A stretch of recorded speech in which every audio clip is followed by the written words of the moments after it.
Good afternoon, everyone. That mic will get you going for a second there. Thank you. I'm Tom Russo. I'm the AVP Industry Corporate Research in the Office of Vice President of Research. And on behalf of myself and the GW Data Science Institute, represented by Brian Wright, and I don't know if Eric Lawrence is here yet, we would like to welcome faculty who are here, staff, and students. Welcome back. You had a day off yesterday, so it's nice for you to be back today. And we also have some of our corporate partners here today, so I welcome all of you to this event. Our topic for today is the future of data science in the DC region. And rather than go into all the details, we have a long program today. I'll just get on with the logistics for today's events. Today's program will run for about an hour. The event will be recorded and will be available for later viewing on my website, the DSI website, and the GW Business School website as well. We will have a Q&A. We'll go on for about probably 30 to 45 minutes, and then we'll have a Q&A. And if you do have a question, there'll be two colleagues with microphones in the aisle here. If you just queue up behind them and let us know your name and what school you're from. Otherwise, they will remind you. And then we'll go on. And then following this, we'll be having a reception in the green room where we think everyone can network and have a chance to meet our two speakers today. Our moderator for today's event is Dean Anuj Mehrotra. A lot of you may not have met him. He just came here to GW in July of this year. And prior to coming here, he held leadership positions at the Miami Business School. His own research interests are also in analytics, in large-scale optimization and interdisciplinary applications. Please help me in welcome Dean Mehrotra. Thank you. Our guest speaker for today is Dr. Kirk Borne. He's the principal data scientist and executive advisor at global technology firm Booz Allen Hamilton. Kirk focuses on applications of data science, data management, machine learning, AI, modeling and simulations across a wide variety of disciplines. He's an astrophysicist by training, and he spent 20 years, almost 20 years, at NASA on the Hubble Space Telescope as a data archive project scientist. He has extensive experience in large scientific databases, including expertise in scientific data mining. Kirk is no stranger to academia, as he spent 12 years at George Mason University, and he was the co-creator of their data science undergraduate program. Dr. Borne earned his BS in physics from LSU and a PhD in astronomy from Caltech. Kirk is consistently listed among the top worldwide social media influencers in big data and data sciences. So big hand for Dr. Kirk Borne, please. Anuj, please. All right, thank you, Tom. And I'll jump right into the questions, Kirk, if you will allow me. First of all, thank you all for being here. I met Kirk a few weeks ago at one of the symposiums that we had at the School of Business. And we got talking about some of his background. And he told me how he was an astrophysicist who has worked for NASA and whatnot. And I felt like maybe that is the reason why he is a good data scientist, and perhaps there is no hope for the audience here who have not gone through the physics degree. But I wanted to ask you, I was very intrigued by your story about how you came about and started doing data science. So it would be great to hear some of your background on and how you got into this field, and how was that migration from doing some real stuff in astrophysics and physics for NASA and now doing something which is in data science and machine learning and things of that type. All right, great. Well, thank you, Anuj, and thank you all for being here today. I don't know if I'm echoing too much here, but the story really begins very early in my life, where I just became very curious about the world around us as a child, exploring interesting spaces. My father was U.S. Air Force, and we lived in sort of remote areas, and oftentimes I was finding myself in a desert climate or in a mountain range or somewhere like that. And as a child, just looking at the sky or looking in the ground, and so the curiosity that's natural to every single human being was in play there. And so I decided at a very early age I wanted to be an astronomer. So I pursued that and did that. So as a scientist in that field, it's like any other science field, you're always working with data. So I tell people that my night job was data as an astronomer. But my first job after grad school and a couple of postdocs, one of my postdoctoral fellowships actually was in DC at the Carnegie Institution of Washington, just up the road here. And so after a couple of those postdoctoral positions, I got to work at the Hubble Space Telescope. And then not only was my night job data, but my day job was data. So they actually put me in charge of a database. And then when I expanded that database work into an entire system that every astronomer in the world used for a few years in their uses of the Hubble Space Telescope. So I became sort of fluent in various languages, always working with data and databases. Like I said, as part of my day job, as also part of my night job. From there, I moved on to being the Hubble Archive Data Project Scientist for NASA, where we basically overlooked sort of the development of this state-of-the-art science data system for science use around the world. Focused a lot on user experience and design thinking, a lot of the things that are now natural to data scientists. Think about who's going to use this stuff and how can you make it usable to them. And I went from there to a management position at NASA Goddard Space Flight Center right around the Beltway. So during those years, always working with data. So my management position at NASA was at the National Space Science Data Center. And we were curating experiments, data from experiments in space science. And at that point, this was 20 years ago, 20-something years ago, we were managing 15,000 experiments of data. So every NASA experiment, whether it's a big one like Hubble or a little teeny sensor that bolted onto the side of a spacecraft, collects data. The PIs at some university, when they're finished with their project, the data comes back to NASA to be preserved for all time in this digital library called the National Space Science Data Center. So Congress mandated, hey, taxpayer, you, me, us, we paid for this data. So we had to curate it and maintain it and make it usable and useful to the world. So about 20 years ago, I remember pretty well, 1997, a colleague of mine met me at a conference and said, hey, my project is finishing. We want to turn our data over to the data center. Can we do that? And so he was telling me about it. I mean, I knew about the project, but I didn't know much about sort of their data per se. And he said, oh, yeah, it's 2 terabytes. Well, 2 terabytes today is pretty trivial, right? You probably have it on your thumb drive or something like that. Certainly in the cloud on your iPhone, you got at least 2 terabytes, right? But 20-something years ago, 2 terabytes was enormous. And so I knew it was enormous, but I didn't realize how enormous it was until I went back to the management team at the Space Science Data Center after this conference and said, hey, we got this opportunity to bring in these 2 terabytes of data from this particular experiment. And they looked at me like, you're missing something here, Kirk. And I'm saying, well, what am I missing? And he said, you realize we have 15,000 experiments of data archived here. I said, yes. And the sum total, cumulative, combined of all those 15,000 experiments is less than 1 terabyte. And you want to bring in 15,000, number one, after that, which by itself would require tripling the capacity of the data center. So at that point, I didn't know what to do. So a friend of mine said, look, why don't we put together a proposal to get some funding to build out the infrastructure to take in this data? And I said, how do you write a proposal for infrastructure? I'm an astrophysicist. I know about galaxies and black holes and things like that. I don't know about infrastructure. And so he said, well, why don't you look into data mining?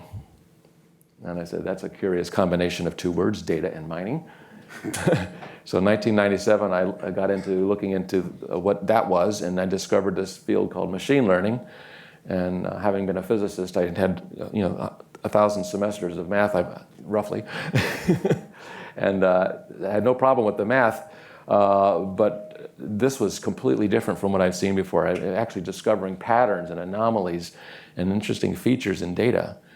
And then I said, this is really interesting. So I started digging further and discovered that not only was this true in the sciences, that people had lots of data, but also across the world in healthcare and national security, and energy sector and health, precision medicine, things like this. There was just data everywhere. And so that's essentially how I sort of just fell in love with the concept of doing discovery from data. And I would say sort of the birth of the data scientist in me.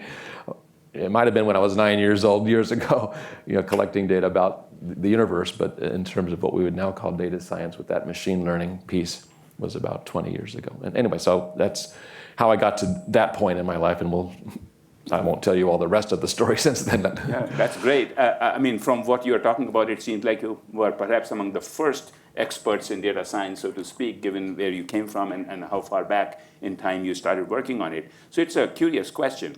From your vantage position, especially as it pertains to the region of DC. What do you think is the future of the data science ecosystem here? How do you see it moving forward, particularly with the buzz of Amazon Headquarter 2 coming in here? So I don't know whether that impacts the future immensely or not. Would love to hear your thoughts on that. Well, there's a lot of thoughts in that one question there. But I'll start it off by just saying that looking to the future in this field is a very scary proposition, because essentially the turnover time of sort of the knowledge or the state of the field changes like every 2 years. I mean, it's a very rapid turnover in terms of what the algorithms are, what kind of applications we're doing. And so even 2 years out, sometimes we can't even get it right. Because 2 years ago, we were just starting to talk about deep learning. Prior to that, we weren't talking about deep learning at all. So there's all kinds of things that will appear on the scene in short timescales with this field rapidly changing. And so when we first started the program at George Mason University, which was about 10 years ago, the undergraduate program, we were the first in the world to create such a program. So we really didn't know exactly what to put in it. And it turns out we did it wrong, okay? I'll freely admit that. We had an awful lot of math prerequisites, because all of us who were forming this program were physicists and folks like that. And so we thought all these students need to know calculus, 5 or 6 semesters of calculus like the rest of us, and of course that was completely foolish. Okay, so we quickly learned and corrected ourselves. And the other most common mistake that happens, and which we made, which is to think that the data science degree program at the university is the only place that this data science would live within the university. So we kept trying to control it and handle it but ourselves, when all of a sudden there was these little groups that were spawning off. Like in the health school, there was health informatics, and in the business school, there was business analytics. And in the engineering school, they had they had what they call a massive data analytics program. In the government policy, they had a policy informatics program. So everywhere we looked, people were spawning off these informatics-based, analytics-based, data-driven programs, and came to realize that really what it is that sometimes, yes, you can have this concentrated program, much like you have here at GW, where you have an institute, which is focused on the specific training for people who are going to be data scientists. But since every single discipline has information, digital information, and data, it has to be just infused throughout those programs. So I see more and more of this happening in the future. So maybe this is a cop-out. What we see happening is more and more different disciplines recognizing that this data analytics, machine learning, AI, whatever you want to call it, the different pieces of it, those are now going to be tools of every profession. Okay, so I was just reading an article about the healthcare profession, and they're saying, gone are the days, of sort of the handwritten note, so to speak, and the stethoscope is really more data driven, and so physicians and nurse practitioners and so forth need to be trained in the new tools of AI, computer vision. Maybe they're not necessarily going to be doing research in these fields, but they certainly need to know the tools, because those are the tools that they will be using for their business, for their organizations.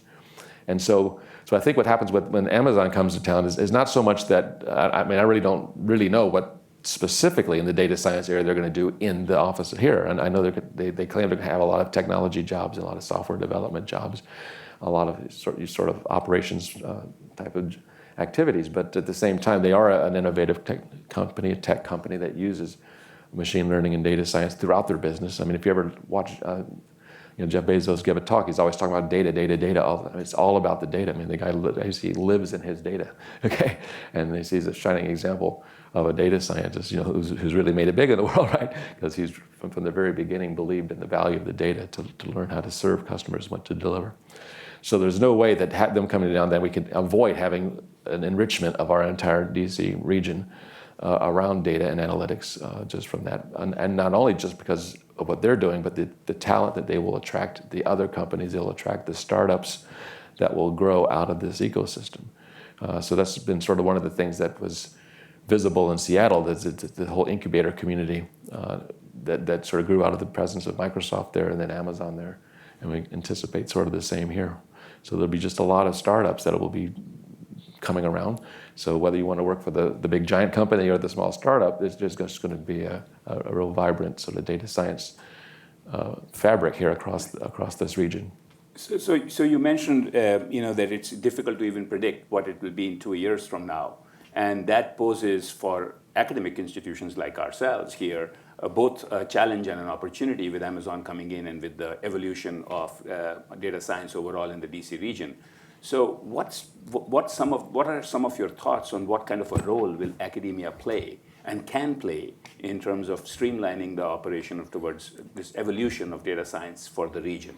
Well, again, this is a question I was mulling over for years and struggling with, and sort of the solution I came with in my head is a three-part solution. I guess that's what a physicist does, right? So sort of, I'll jump around a little bit. So let's start at the PhD level, and then we'll work around to bachelor's, then to master's in that order. So at the PhD level, since it is a research degree, basically you just have to provide the foundational tools of what data science would look like as a PhD program, machine learning algorithms, a lot of the math and modeling and simulation techniques, and then it's really up to the to the student in the program and their advisor to come together and say what are the new frontiers of research, and so that will evolve sort of naturally, independent of what's happening in the field. The researchers would need to, if they're going to be doing PhD level research, find the frontier that needs to be explored, the gaps in knowledge that haven't been filled yet. So I'm not worried about that level, because those people are automatically the people that are creating the movement of the frontier. Then if you look at the bachelor's level, again, this was sort of our learning experience. We were thinking of the bachelor's level data science program as itself sort of the stepping stone to a full career as data scientist. And what we came to realize that it really was more of the foundational stuff, just like any undergraduate degree. It's really the foundational stuff you need for a discipline, right? You can have a bachelor's degree in medical technology or healthcare, but that doesn't make you a physician. Okay, so you need the foundational stuff, and so that foundational stuff maybe won't evolve quite as rapidly either. Okay, because again, it's the math, the machine learning, visualization tools, the database tools, data management concepts, the programming skills. These things will not evolve as quickly.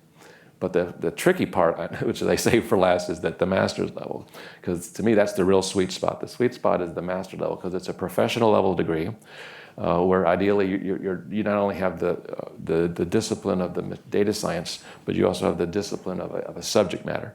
Okay, whether it's business or health or cybersecurity or whatever your discipline is, and so that is the thing that's going to be sort of like very fluid as the market out there changes. What right now healthcare and cybersecurity might be the hottest things on the market. Maybe that won't change too soon, but maybe other things will emerge as hot areas and so all of a sudden universities say, oh, we don't have a program that focuses on the data science of Pokemon or something like this. I mean, whatever the thing is, that's the hottest sort of trend.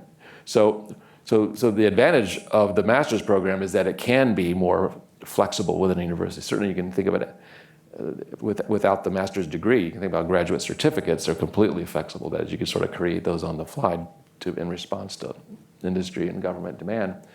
Master's program, I think you can sort of have sort of similar fluidity in the sense that there's foundational courses, and then you have courses that can be added to it, which are more focused on those specific hot topics that the industry is demanding. And so you can bring in, if necessary, even an outside expert who's not on university faculty, to teach some of those more subject matter focused courses. So I think there's a way to respond to it, but you're going to have to be more agile at the master's program level, I think, because that is the professional degree, which is the stepping stone, I believe, to a long-term career in this field. The PhD is more of a stepping stone into a research career, maybe academic or a laboratory type of career. A bachelor's program is really sort of, again, it's foundational for you to do almost anything in the digital world we live in, but it's not necessarily saying you're going to be a data scientist. So that's excellent advice, I think, Kirk. But let me focus on the research frontiers that you're talking about. And we have the Bay Area, we have the Boston area, where the universities have somewhat of a consortium to be able to go in and compete for some of the grants, especially for data science and computational work. Does it make sense for the universities in the DC region to somewhat form that consortium type of spirit? And if yes, then how does one go about establishing that, especially in an area where there is a sense of a lot of competition and everybody is trying to get a bigger piece of the pie? Well, the first part of your question was yes answer. I already warned you, a yes/no question. I'll just give the yes or no answers. So you beat me to it. So if yes, okay. So Excuse me. So I definitely believe that's something that has to be solved. I mean, I think as a region, we have amazing university, just in short driving distance around this beltway, within the beltway and just outside the beltway. A lot of even slightly farther away universities, both in Maryland and Virginia, have campuses either in DC or in Arlington. So everyone realizes the value of being here.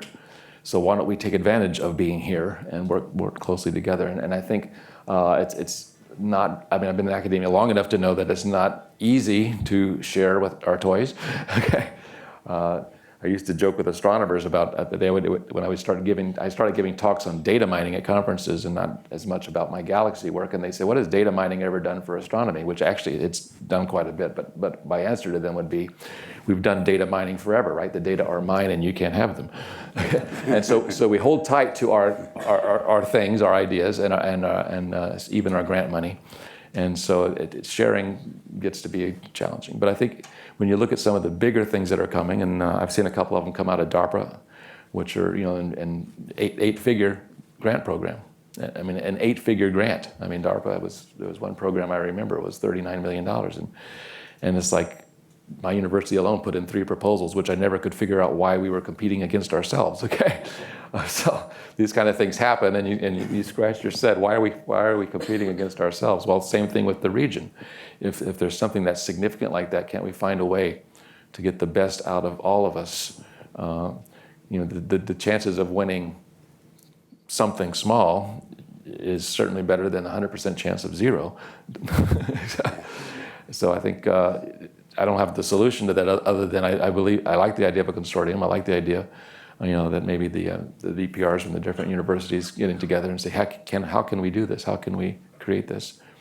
And again, one of the ways it can work is you make sure each person or each group or laboratory or whoever has some specialty. Make sure that specialty is represented, right? And so it's not everybody is all trying to do the exact same thing. I always would tell this to my grad students who would do group projects in my class. They were required to do projects. Of course, all students take group projects, right? And I would tell them, I said, don't let everyone on your team be this exact same kind of person.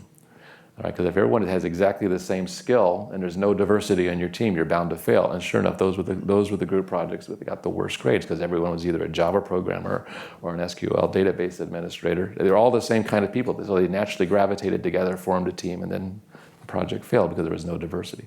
So find the complementary skills, research areas to build a beautiful project. And I think if you pitch it in a way that says this is going to be a beautiful project, and how can the agency not fund us?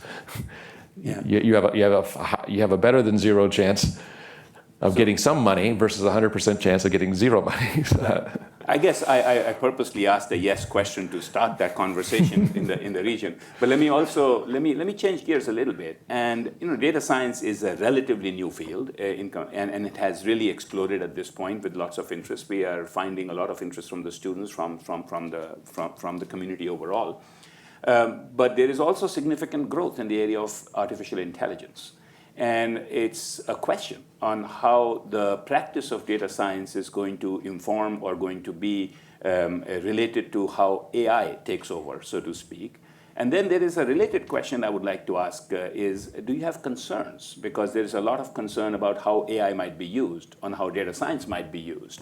So what should some of those concerns be? And are there mechanisms that one should be thinking about, and what kind of mechanisms can there be to prevent the misuse or the bad use of AI and the bad use of data science, so to speak? Well, that's a challenge that the entire community is doing self-evaluation on right now, self-questioning. There have been a few examples in the media in recent years where some things sort of went off the rails a little bit, or a lot of bit. But first, I want to start off by just saying that sort of an academic answer to the first part of your question, then move into the ethics part. And sort of the academic side of the question is what I see AI and data science as two different things. I mean, data science is the application of scientific methodology to discovery from data. That's how I like to say it. So the two most important things in data science are the data and the science. Okay. And that seems like a silly joke, but it's really the fact. It's the data are the fuel. The data are the experimental observational input. All right, and science is the methodology where you infer a hypothesis, you design an experiment to test your hypothesis, you collect data from the experiment and to evaluate your hypothesis, and then either accept or refine the hypothesis, and so it's this cycle, right? And so if you follow a rigorous methodology where you have this validation step, where you have these checks and balances, where you have transparency about what you're doing and the data you're collecting and how you're using it.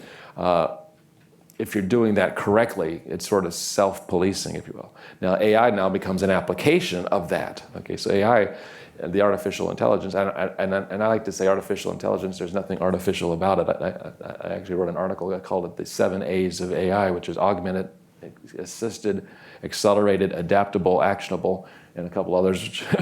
And a friend of mine just added one more. She said, "Hey, you need awesome intelligence in there."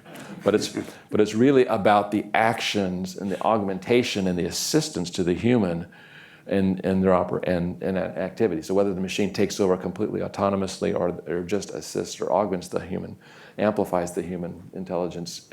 Either way, it's not artificial; it's a real thing. So where the ethic question comes in is that are we using data that we shouldn't be using? Are we using the data correctly? Okay, so there's proper use of data, there's use of proper data, and there's also sort of statistical fallacies that we can fall into, like biased sampling, okay, or confirmation bias that are cherry picking. That is, you only pick the things that are going to confirm your hypothesis. So there's sort of a confirmation bias or a statistical bias, but then there's also other kinds of biases that have impact on people's lives, where the AI takes some kind of action or presents some kind of behavior that in some way is detrimental to a person or a class of persons or something like that. So we always have to be on the lookout for that, and really. One of the ways, I mean, again, I'm not an ethics expert, but is transparency, is that we got to be able to show what we're doing, have it evaluated by others, to have them determine, am I fooling myself that this is a legitimate exercise of these algorithms, of these data, or not? And have different perspectives of people look at that for you. So it is right now, like I said, we're doing a lot of self-examination in this field around this, because there have been those examples in the media. You're probably familiar with the one with the Microsoft Tay. Okay, so it was a bot on Twitter that basically was to interact with people on Twitter, and it became sort of a vindictive Nazi within 24 hours. It was pretty awful. But we can try to understand how that probably happened, because there were people on there probably testing it to see if it would fall into, sort of repeating bad behaviors. And just like any child, if you emulate bad behaviors, they'll probably repeat bad behaviors. So I don't think any of this is necessarily a fault of AI. It may be a fault. Again, it's a fault of how we train it. Okay, and just like a child, they see us and they imitate us, right? Okay, so we're training children even when we're not aware that we're training them, and I think that's sort of the mindset we have to remember also, is that whatever data is being exposed to this algorithm, it's learning from that data. Whether it's a chatbot that's being fed, nasty language, or whatever, it's learning that's how humans behave, so let me behave that way too. So you're so right about we are training children even when we are not consciously training children. That's what my wife tells me. So I have been on good behavior all along. But let me ask you as a follow-up. How will the data science products development when it comes to DevOps, when it comes to data ops? How will that need to be undertaken as organizations have to become more data-oriented for competitive reasons? It almost seems like to me that this is like trying to change tires on a moving car.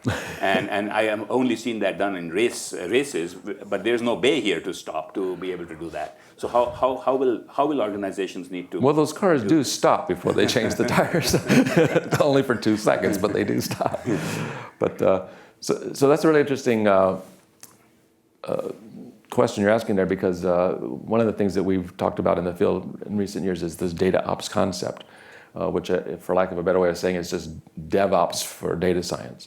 And so what is DevOps? It's sort of that agile quick iterative product development cycle, right? Where you get requirements from your end user and you build something small to see, is this what you want? Is this what you mean? Is this what you want? Is this what you, and you so it's if you want, some people call it the fail fast, learn fast model, right? So don't build something like the big battleship without any sort of testing, and then 20 years later you finally launch it out at sea and it sinks. Oops, we should have tested some of the systems long before that. And so DevOps is that process, that agile, iterative, short cycle development for software development. Data ops, I would say, is just another way of saying the same thing for data science and machine learning. So we sort of appropriate a lot of the concepts from DevOps when we talk about data ops. One of those concepts is the minimal viable product, the MVP, right? So the thing that minimally does what the customer wants the product to do. So we're moving from minimal viable product, because you could just build a viable product, a proof of concept in a sandbox that can never be actually deployed in a real operational setting. Ideally, you want a minimal viable, not a minimal viable product, but a minimal lovable product. That's something that someone can actually get value out of. Okay, so the value proposition, let's just say in the context of a business, right? Is it making money for us? Is it producing value for us? That is, do our customers love it? Are they actually spending money on it? Okay, and so those small little incremental products that you build that bring value, that bring that return on investment. What the benefit of that is, first of all, again, you besides the fail fast, learn fast, that is, you'll learn how to fix it if something's broken quickly. But the other advantage is that it builds advocacy. Yeah, I can say that. So if the question comes up today, what do I see as one of the biggest challenges in this area? It's always the cultural challenge, trying to get people on board to do this new thing, this new way of thinking about business or thinking about the things you do. And the culture challenge can be at any level. Like the senior executives might resist data science because or decision science or AI, whatever you want to call that, because they may think that this new idea of data science is going to take away their decision authority. People at the grassroots level of the business are going to fear it because they think automation is going to remove their job. And then the middle management people probably fear it because they think automation is going to remove their job. I mean, so there's fear and trepidation at all levels.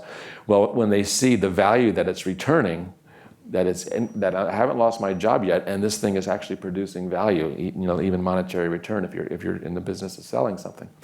That builds advocacy. So now all of a sudden you get people who are resistant saying, this looks good, let's try more of this, let's try more of this, let's try more of this. And so you can actually build out an entire organization in these little incremental steps. And so a famous innovation guy, Chuck Amui, he's sort of a thought leader in the field of innovation. He says that the difference between success and failure in startups is this innovation mentality of think big but start small, fail fast, learn fast. Okay, it really comes down to, first of all, you got to have the big idea, but then you got to start small so you can. So if you fail fast, and then you can learn fast to build on that. And so I think the learning and the value creation is how you sort of get past some of the hurdles of the cultural challenges. And again, it rolls right back to this sort of data ops concept.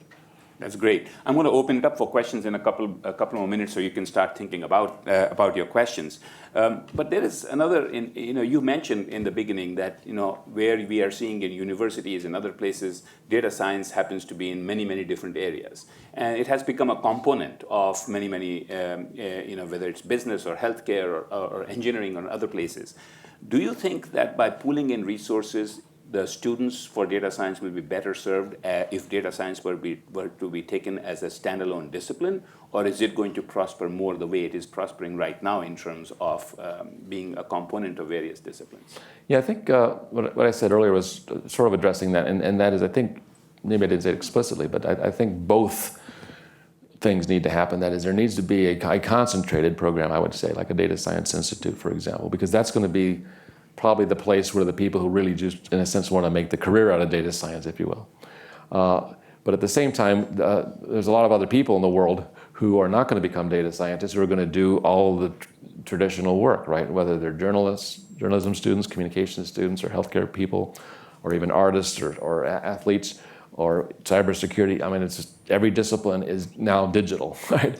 And so these people need to learn the tools to be able to do their job in the modern world, which is a data-driven world. It's a digital world.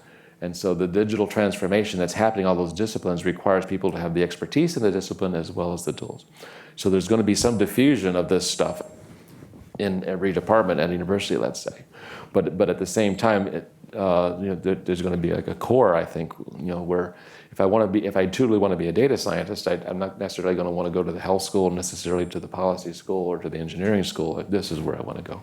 And so both those options need to be available to the students. And what that gives you also is the ability to share faculty, which I think is another cool thing, because then I actually saw one university, the faculty who were expertise, and let's say your field, OR, okay, so operations research, they might want to borrow that faculty member who's the expert from the decision science department to teach us a unit on optimization in OR so the Data Science Institute doesn't need to hire a faculty member for that. They can use this person, and vice versa. That department we really need a course on computer vision, and you guys already have one, so we're not going to create our own.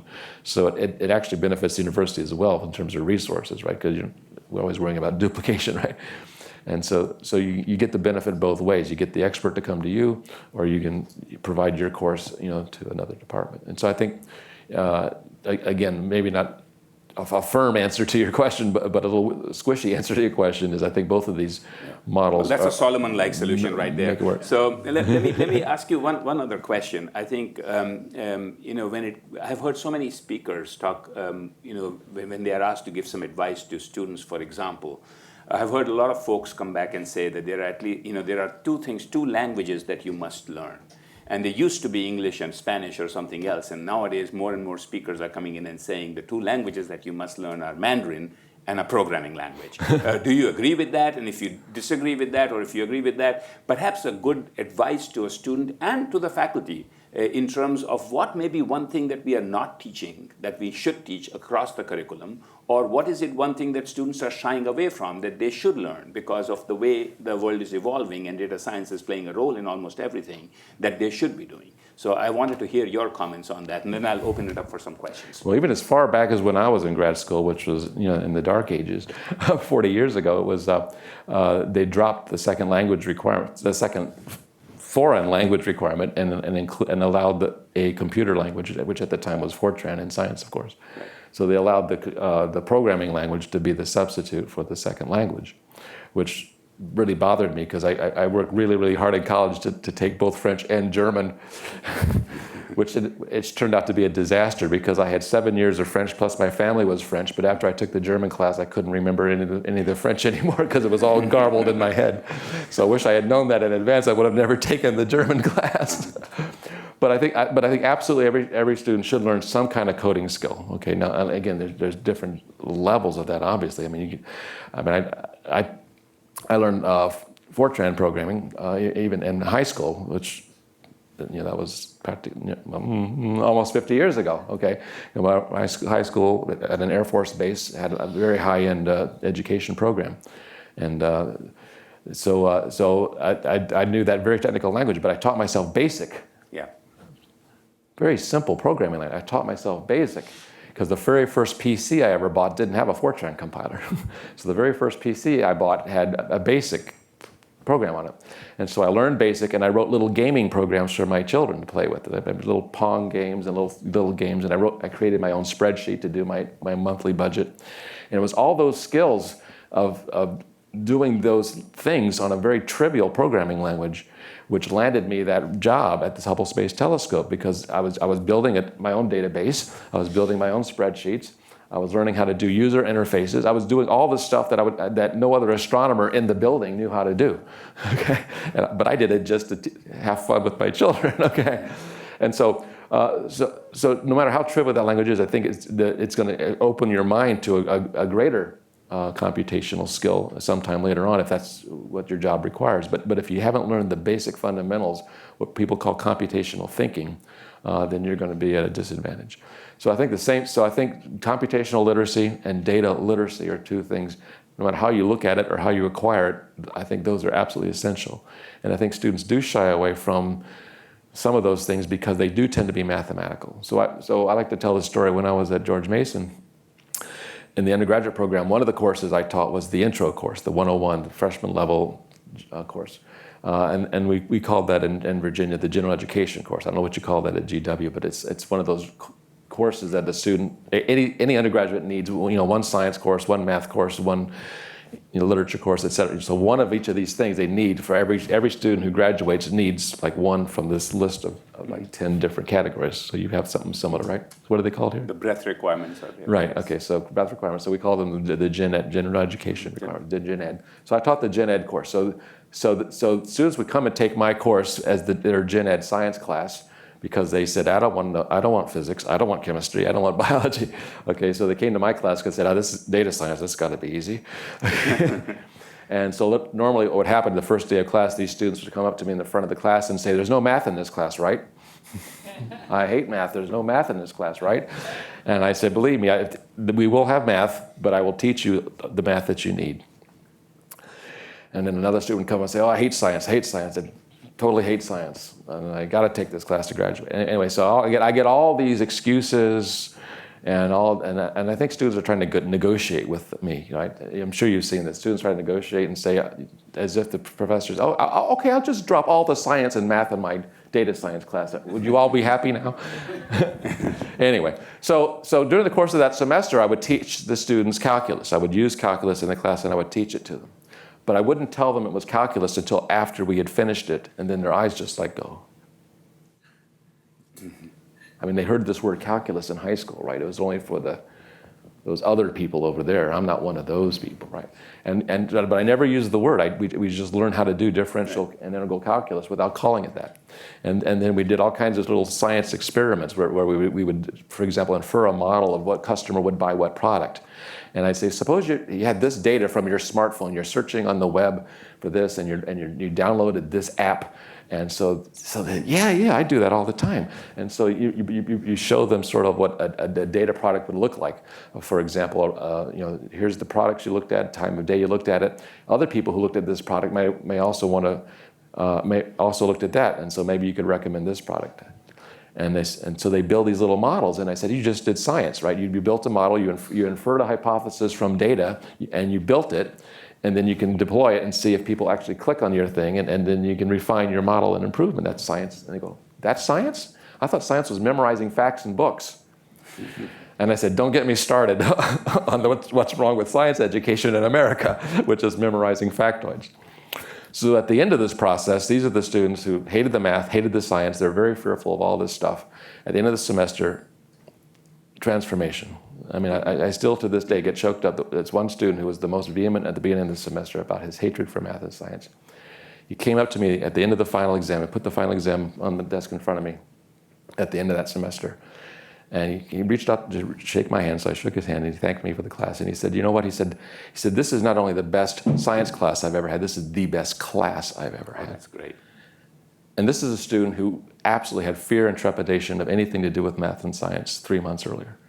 And so I think we need to show relevance of this. Mm-hmm. And I can give you a long story about that, which I won't right now. But I've seen cases where students who are shown the relevance of a math or a science to something that they care about, and all of a sudden they're jumping right in and learning it when they, just minutes before they declared they would never ever want to learn this stuff. And and once they see that in their life, then I think it can break down those barriers. That's great advice. So let me open it up for questions. If you have a question, please state your name and please get to the question so that. Since it's a data science thing, also give me your social security number and date of birth.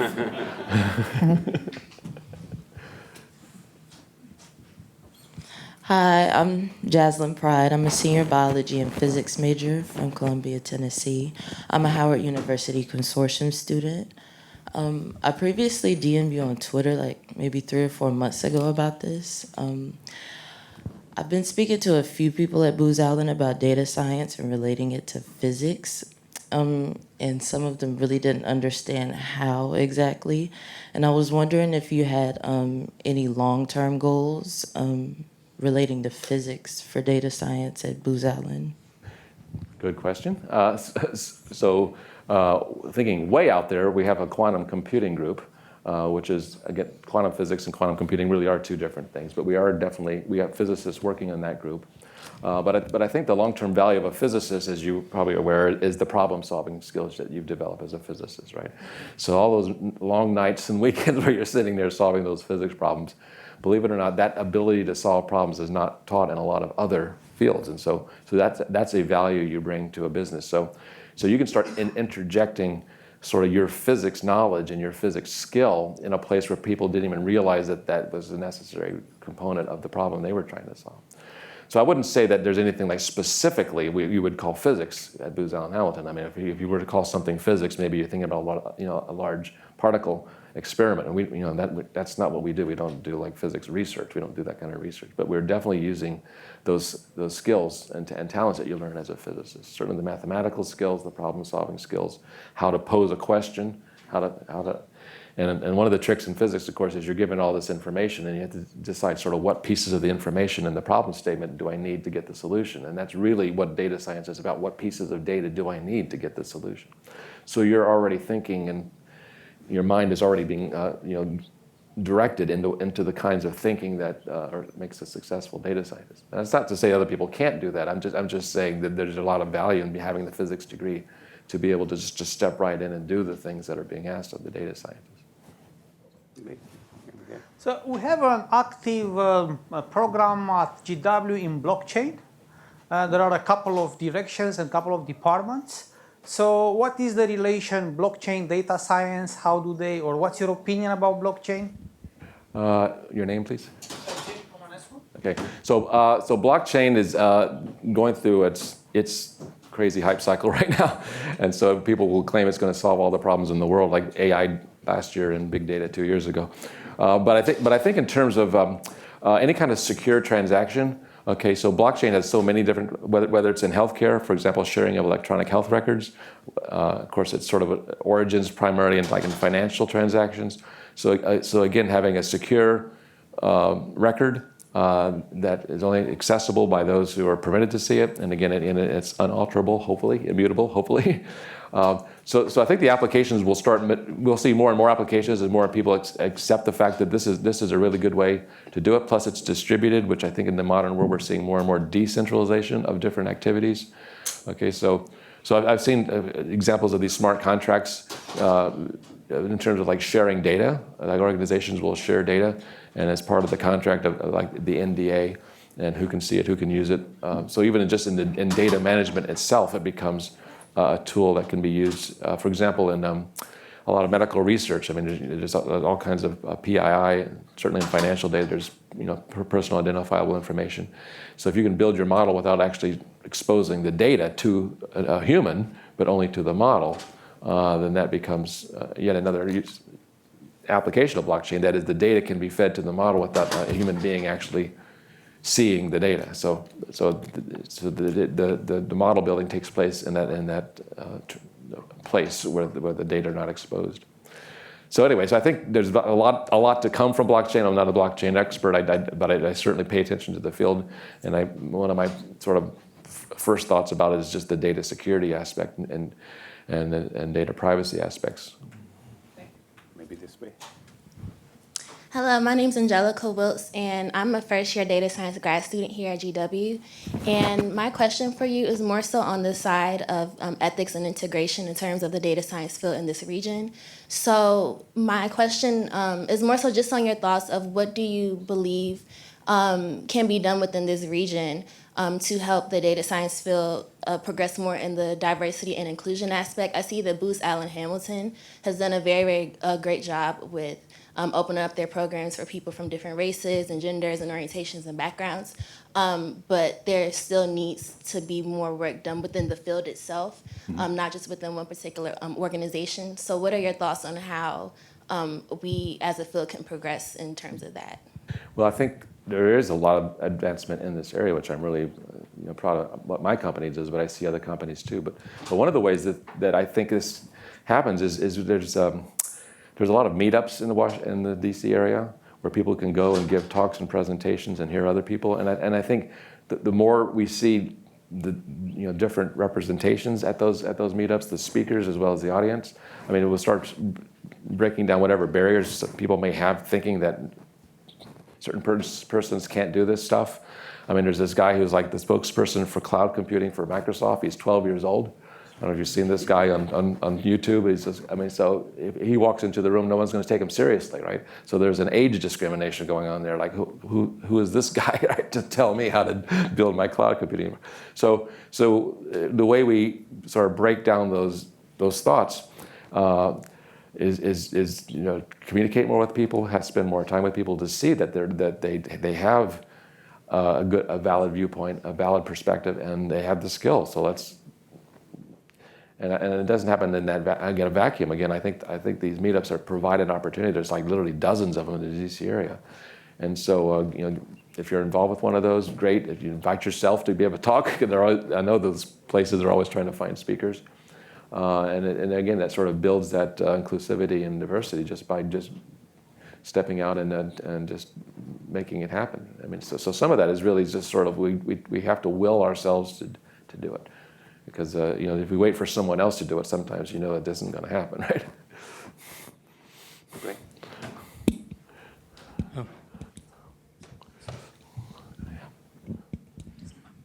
Hi, I'm Shuddeep Bose in statistics in Columbian College, and my question, I'll give a bit of background. My question is, how would you distinguish a data scientist from someone who just picks up a arbitrary problem, writes the code in R or Python and solves it? Now, the background is as follows. So in the general education requirement in Columbian College of Arts and Sciences is something called GPAC, which stands for Perspective, Analysis, and Communication. And several years ago, I was on the quantitative reasoning subcommittee, which is part of analysis, and we faced a problem of defining what's meant by a quantitative reasoning class. And our core definition was to say, a course that takes a real-world problem, converts it to mathematical or statistical or whatever form, solves it using tools in, say, math or stat or geometry or whatever, and then converts the solution back into the real-world problem. So that was to show why a math and stat course would count versus a course, somebody taught a course in human sexuality and they showed a chart or a graph and claimed that was a quantitative reasoning course. So we wanted to have some. So in data science, what would you constitute a real data science, a data scientist, a data science person, as opposed to someone, who dashes off a piece of code and says, well, I'm a data scientist because I programmed this? Good question. You probably are aware that almost everyone on LinkedIn is now a data scientist, right? So everyone likes to claim they are data scientists, and they may be the world's best Java programmer.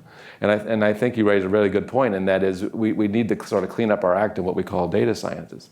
Because exactly what you said, I mean, you have to be able to start with a description, which is in the context of maybe a customer, a client, or a real-world scenario, then convert that, into essentially the mathematical piece that you're expert in, and maybe the coding and the modeling that you're expert in, and then at the end of all this, convert that back, to a message, to what we call data storytelling, be able to communicate it back to an audience.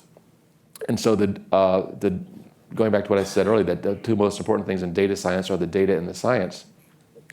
It's not the coding, okay? The coding is sort of what you do as part of the scientific process of manipulating and exploring and doing discovery and inference from data. So if a person's not doing the scientific steps of taking a real-world situation, and here's some data from this real-world situation, and infer a model from it, design an experiment to test it, and then be able to communicate that back to someone, then I'd say that they may be a really excellent coder, but they're not necessarily a data scientist.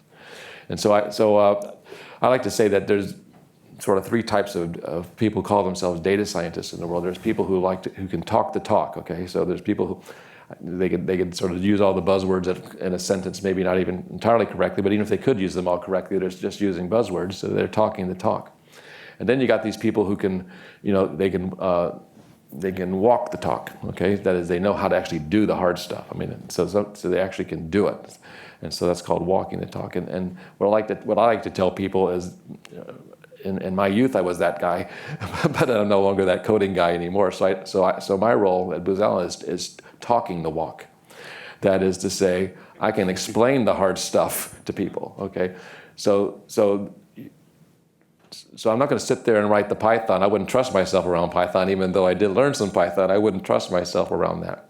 But I can communicate that. And so what we're looking for in our data scientists is people who have some mixture of those things. I mean, again, okay, so some mixture. So maybe one person won't have all those skills. And I think what's one thing that we've learned in the last few years of the data scientist world was there was this mythical unicorn, which people talked about a few years ago, the data scientists who knew everything, right? They knew all these programming languages and knew databases and knew a domain they were a domain expert, et cetera. And they knew statistics, they just knew everything.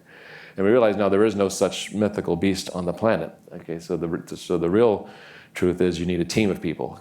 Okay, so just like if you were to take, for example, just pick NFL football, for example, if you took all the top 11 quarterbacks in the NFL and you put them on a single team, that team would lose every game, right? Because it's not about having 11 quarterbacks on the field, it's about having a diversity of skills, a diversity of talent.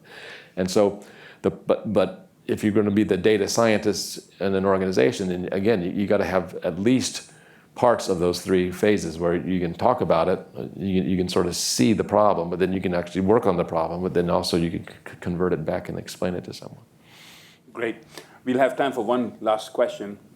Okay, go ahead. Catch me later. Thanks very much, Dr. Borne. I thought that was a great presentation.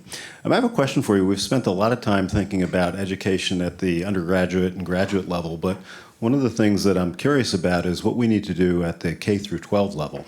I have two daughters, one who's now in college and she's taking science training, and my other daughter who's taken one course, but it seems like the training at the K through 12 level is really disjointed.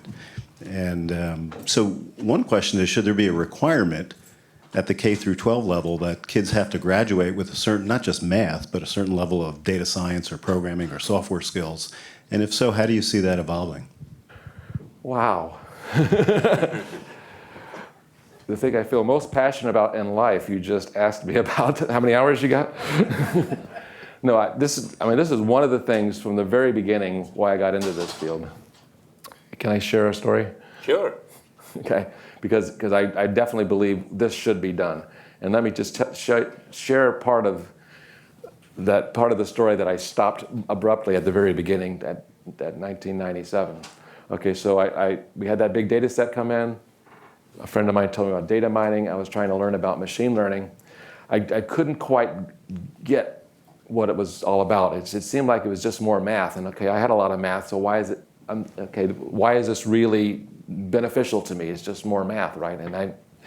And so I was really questioning what benefit this was. And this is, so right around 1997, 1998, this was happening 20 years ago, a little over now, 21 years ago.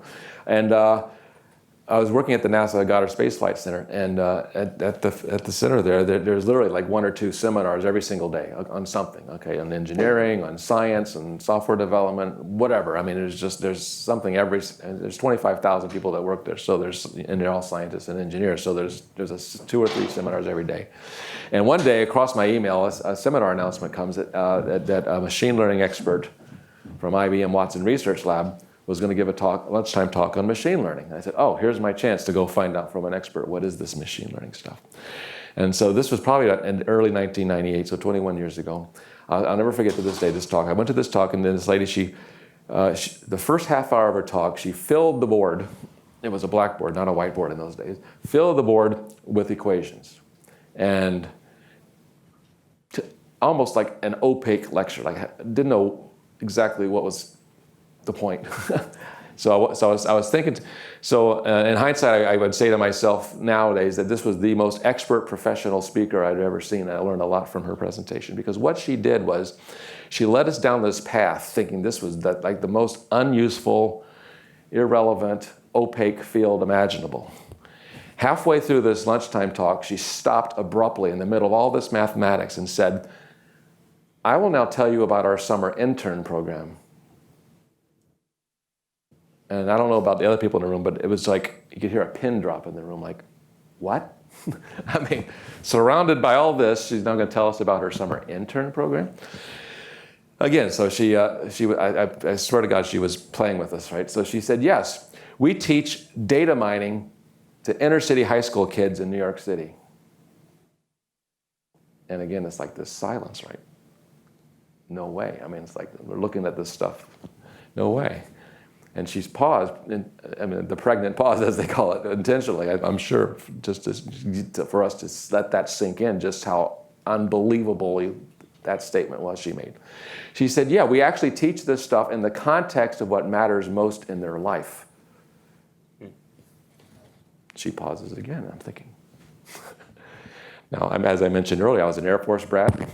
We grew up in small little remote towns. I have no idea what people in the inner city care most about. I'm sorry, I just never had that experience, I don't know. So she volunteered it for us. She said they care most about street basketball. Okay, street basketball. They live street basketball, before school, during school, after school.